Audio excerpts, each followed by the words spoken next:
Hi, I am Utkarsh Bharadwaj, currently a second year undergraduate student at IIT Bombay in Civil Engineering Department. So आज जो हम पढ़ने वाले हैं वो अबाउट डिफरेंशियल इक्वेशंस है कि हम लोग डिफरेंशियल इक्वेशन को एक्चुअली डेवलप कैसे करते हैं। हमने तो पढ़ा है कि पेपर्स में हाँ ऐसे कैलकुलेट करना है, ये वाला फॉर्मूला लगाना है, ये वाला अप्रोच यूज़ करना है। बट वो जो प्रैक्टिकल लाइफ नहीं तो जो एक्सपेरिमेंट से जो वो डिराइव होता है वो पार्टिकुलर फंक्शन, तो उसका क्या रिलेशन होता है विथ वेरिएबल्स, और वो सारा कुछ हम लोग ये लेक्चर में देखने जा रहे हैं। सो स्टार्ट करते हैं। सबसे पहले तो हम लोगों के लिए ये जानना इम्पोर्टेंट है कि हम लोग ये टॉपिक पढ़ क्यों रहे हैं, why this is important for us. तो ये लेक्चर इसलिए इम्पोर्टेंट है कि हम लोगों को ये पता चलेगा कि जो वो इक्वेशन हम लोग सॉल्व कर रहे हैं वो आता कहाँ से है, वो किस प्रैक्टिकल एक्सपेरिमेंट का पार्ट है, नहीं तो वो कहाँ से, जो साइंटिस्ट हैं नहीं तो मैथमेटिशियन है, वो किस फेनोमेना को ऑब्जर्व करके ये पूरा चैप्टर मैथमेटिक्स में बनाया है। तो वो सारा एस्पेक्ट हम लोग जानने के लिए हम यहाँ से ये सारा कुछ हम लोग देख रहे हैं। और ये जो लेक्चर है उसमें जो भी कंटेंट कवर किया जाएगा वो आपके आगे के लिए भी बहुत इम्पोर्टेंट है। अगर आपको ये पूरा चैप्टर डीप में अच्छे से पढ़ना है, आगे का जो एग्जाम्पल्स होगा नहीं तो और डीप में जाएंगे जब हम, तो अगर आपका ये कॉन्सेप्ट स्ट्रांग है तो आप न्यूमेरिकल क्वेश्चंस जब आएंगे लंबे लंबे तो आप इजीली पकड़ पाएंगे कि हाँ हमें यहाँ पे ये यूज़ होगा। तो हम इसी के साथ स्टार्ट करते हैं। तो जो सब तो हम लोगों को प्रैक्टिकल एग्जाम्पल के बारे में पढ़ना है, तो सबसे पहला हम लोग रेडियो एक्टिव डिके देखते हैं। तो रेडियो एक्टिव डिके क्या होता है, हम लोगों ने क्लास 12th में भी न्यूक्लियर फिजिक्स में पढ़ा होगा कि कोई भी रेडियो एक्टिव सब्सटेंस है तो वो डिके करता है विथ रिस्पेक्ट टू टाइम, वो हमेशा डिके करता जाता है। और उसका जो डिके का रेट होता है वो प्रोपोर्शनल होता है to the amount of substance present at that time.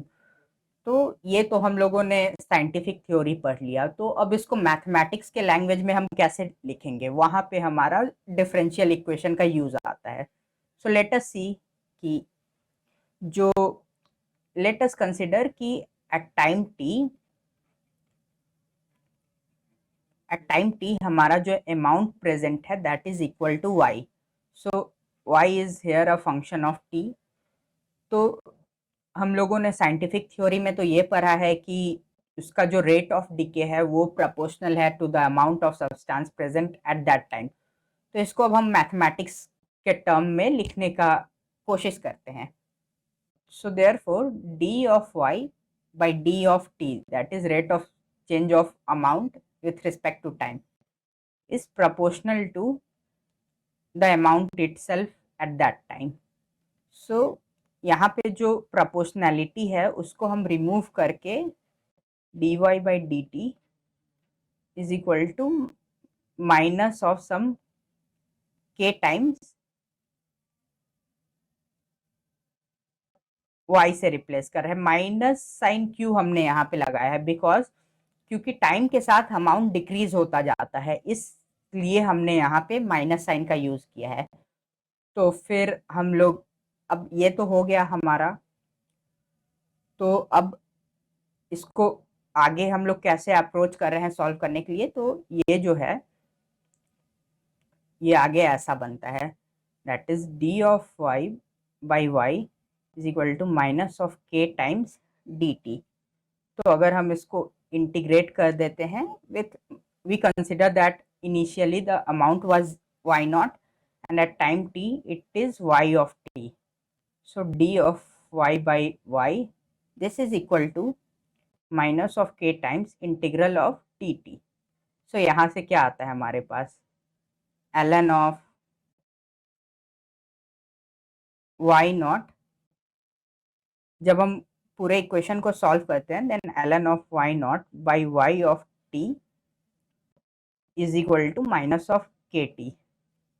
तो इसको फाइनली हम लोग मोस्ट सिंप्लीफाइड मैनर में ऐसे लिख सकते हैं, ln of Y naught by Y of T plus K of T is equal to 0। तो ये जो पूरा इक्वेशन हमारे पास आया, ये स्टार्टिंग हुआ था इस डिफरेंशियल इक्वेशन के साथ, तो उसको हमने सॉल्व करके ये पूरे एक्सप्रेशन तक पहुंचे। तो ऐसे ही हम लोग और भी एग्जांपल्स को देखते हैं। तो हमारा जो सेकंड एग्जांपल है that is about the pendulum.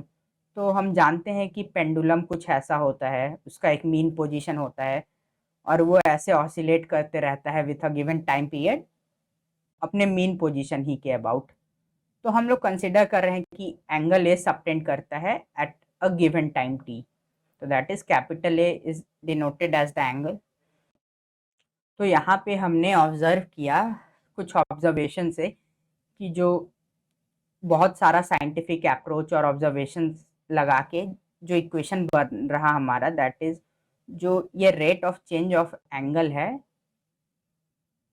D square a by d t का स्क्वायर, ये सेकेंड ऑर्डर का डिफरेंशियल इक्वेशन बनता है इसका, plus some g by l into sine of capital A this is equal to zero.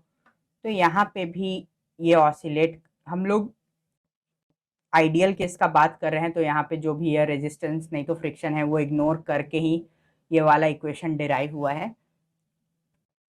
और यहाँ पे time t is equal to zero पे हम मीन पोजीशन पे इस पेंडुलम को कंसिडर कर रहे हैं। तो ये सारा एजम्पशंस हमने लेके ये साइंटिफिक जो भी एक्सपेरिमेंट्स किया, तो उससे ये वाला हमारे पास फाइनल डिराइव हुआ डिफरेंशियल इक्वेशन, और ये सेकेंड ऑर्डर का डिफरेंशियल इक्वेशन है।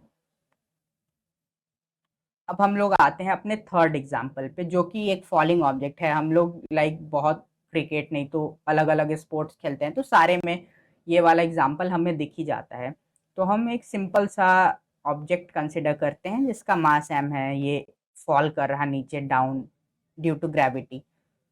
तो इसका जो रेट ऑफ m, क्योंकि ये मतलब हमेशा इसका वेलोसिटी चेंज होते रहता है with respect to time due to drag force, मतलब कुछ एयर का रेजिस्टेंस एक्ट करता है इसके ऊपर जैसे जैसे ये नीचे आते जाता है, तो उसके कारण उसका with respect to time velocity change होते रहता है। तो we are writing this equation, ये बेसिकली इम्पल्स का इक्वेशन है। तो फिजिक्स में m into d v by d T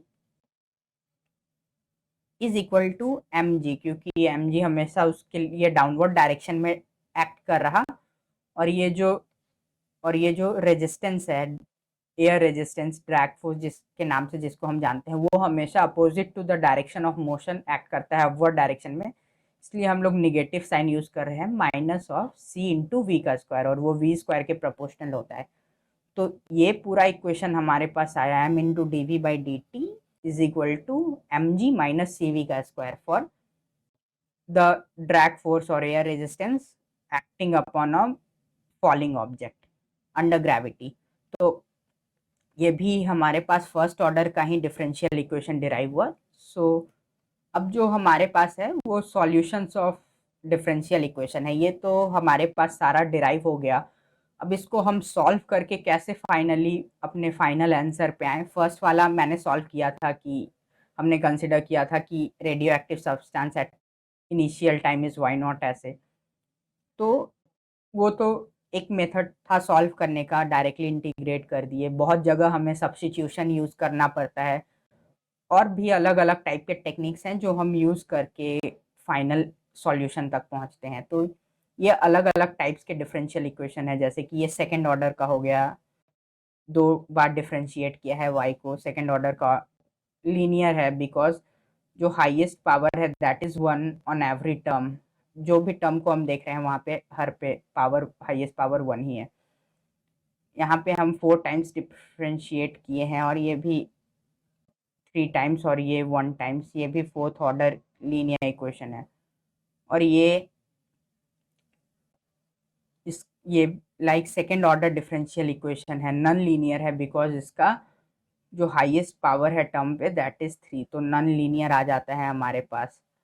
और भी अलग अलग टाइप्स के हमारे पास डिफरेंशियल इक्वेशन है जिस पे हम अलग अलग अप्रोच यूज़ करके उसको सॉल्व करते हैं। तो जो डिटेल्ड अप्रोच का बात करेंगे हम कि एग्जैक्टली हमें क्या लगाना है किस इक्वेशन के लिए, वो हम डिटेल में नेक्स्ट लेक्चर से स्टार्ट करने जा रहे हैं। So thank you for watching the video.